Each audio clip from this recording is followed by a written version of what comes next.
Zain di Madinah itu masih ada orang. Rumahnya beliau itu parak dengan Masjid Quba. Habib Zain itu. Jangankan di Masjidil Haram, di sekitaran rumah beliau itu kalau beliau keluar itu kadang mau bersandar, balas kaki itu kadang mau adab, karena ini tanah suah diinjak oleh Rasulullah. Coba ya, saking adab sampai ini. Kalau meludah itu pasti kena tisu, kena langsung poin jauh dari masjid ini, kapung. Nah, sunnah dikantonginnya. Sampai ini usianya sudah tua. Ya, sampai dijuluki oleh para ulama itu Syafi'i hadil ummah. Imam Syafi'inya hadil ummah. Alim, karena beradanya di Saudi jadi tidak terpublikasi karena beradanya di sana. Coba kalau di Indonesia, woi langsung viral. Alim bikin pondok gimana? Ada salah satu pernah beliau kerja ke Indonesia. Ya, jadi waktu datang ke Indonesia, beliau ditawar sama salah satu konglomerat dari Jakarta. Ya, miliarder. Ya, dia menawari beliau, Habib, sudah antum tinggal di sini saja, kita urus semuanya. Antum mau berapa puluh hektar tanah, mau di mana? Ya, kita bikinkan pondok yang mewah apa semuanya. Udah, antum kami jadikan imam. Ya, asalkan antum tinggal di sini. Nama Allah. Ya, karena di Saudi sana nggak terkenal. Ya, nggak dikenal. Mau ziarah aja kita dibatasi. Ya. Saya kemarin waktu sebelum musim haji itu ziarah, alhamdulillah ketemu dengan beliau lewat anaknya. Karena ada nomor anaknya sama saya chat. Nah, sambut bisa kan. Itu pun tidak lebih daripada 4 orang, maksimal 5 orang. Dan tidak boleh ada membawa foto. Kodak nggak boleh. Tidak boleh bawa HP. Ya, tidak boleh, harus diperiksa tangan kosong. Wah, ada bawa HP, matikan HP-nya. Saking dijaga. Ke masjid, di masjid pun dijaga. Nah, dimonitor. Karena tahu ini Syafi'i, ini orang pengaruh besar. Oh, berpengaruh ini, kitabnya ribuan, banyak kitabnya. Tapi terkenal kitab di seantero dunia. Udah diterjemahkan ke bahasa Inggris, bahasa Jepang, apalagi bahasa Indonesia. Orang kita Syafi'i ya banyak. Jadi kalau sholat itu, kalau ada yang salaman, orang Indonesia kan nggak setuju dengan ulama, itu nggak boleh. Kalau di masjid cukup tegur aja. Kalaupun selamat harus begini, nggak boleh cium tangan. Jadi banyak orang mensiasati selamatnya, nunggu Habib turun dulu, bawa ke mobil dan mobil baru selamat. Nah, selagi di atas tuh dijaga, ketat dijaga. Ya, undang-undangnya di sana bukan hukumnya, bukan hukum syariatnya, karena undang-undang.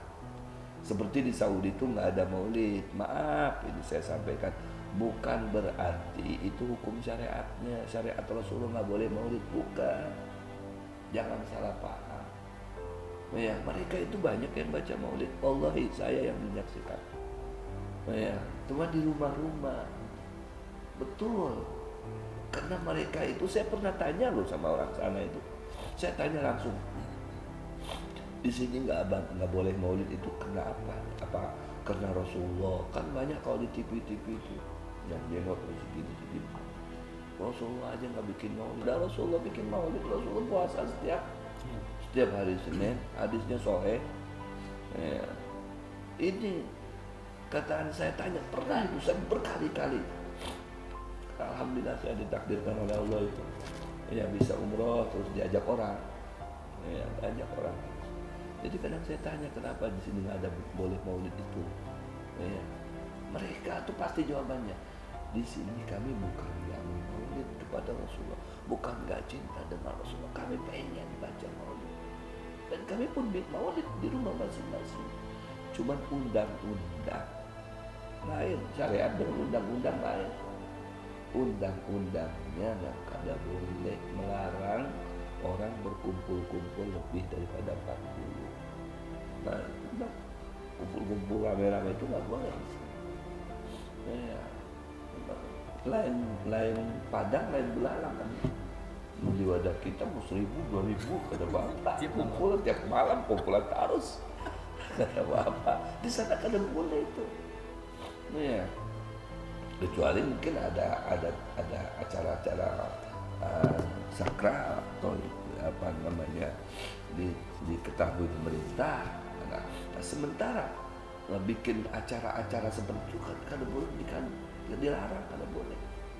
Ya, kan bukan berarti mereka itu ya ini nggak boleh syariat Nabi Muhammad, nggak ada berani menyatakan demikian, nggak ada. Orang tanggal 12 Rabiul Awal di Masjid Madinah itu bikin maulid 12 Rabiul Awal, berarti kan mereka pun artinya senang, ya tahu maulid itu kan memuliakan. Ya, maulidun Nabi itu harus kepada setiap umat. Karena pengertian maulid Nabi secara global itu, ya kita sholat ini maulidun Nabi, menyenangkan, menghimungakan Nabi. Himung di Rasul melihat umatnya, sembahyangan umatku di masjid, itu maulid Nabi. Ibu-ibu menutupi aurat pakai jilbab, itu maulidun Nabi. Ya, kita sayang lawan anak, selawat lawan bini, bertanggung jawab, itu maulidun Nabi. Maulid Nabi secara global itu maulidun Nabi, menghimungakan Nabi. Ya, maulid itu ya menghimungakan Nabi, menggembirakan Nabi dengan cara apa? Ya dengan cara menghidupkan sunnah-sunnahnya Nabi, menjalankan syariatnya Nabi, itu namanya maulidun Nabi. Nah, maulidun Nabi. Ya, kalau kita baca sholawat, itu sholawat namanya. Baca maulid itu memuji Nabi namanya. Nah, itu. Kalau kita menjalankan syariatnya Nabi, kita menuntut ilmu, kita berzikir, kita baca Al-Quran, kita sholat, itu maulid. Itu juga masuk kategori maulid secara global, menghidupkan sunnah Nabi, menjalankan syariat Nabi Muhammad SAW. Itu jadi alasan. Memang dilarang di sini, undang-undangnya nang kada boleh. Bahkan saya pernah bertanya kepada almarhum Habib Abbas, ding sanaknya Abu Yaman, pengarang kita Sayyid Muhammad bin Alwi al-Maliki. Saya tanya langsung, beliau dekat dengan para pejabat-pejabat. Ya, tidak diganggu beliau, kalau beliau dekat. Sayyid Muhammad bin Alwi, adingnya Habib Abbas bin Alwi al-Maliki. Setiap seminggu tuh kalau ada batasnya tuh berapa kali aja beliau kena agak majub orangnya, bikin apa, baca Dalailul Khairat, baca burdah, sholawatan di rumahnya tuh ramai yang datang pakai ini semuanya. Ya, saya pernah tanya langsung. Ya, karena undang-undang kita harus menghormati mereka. Kita harus menghormati mereka. Karena undang-undang yang kada boleh di sana.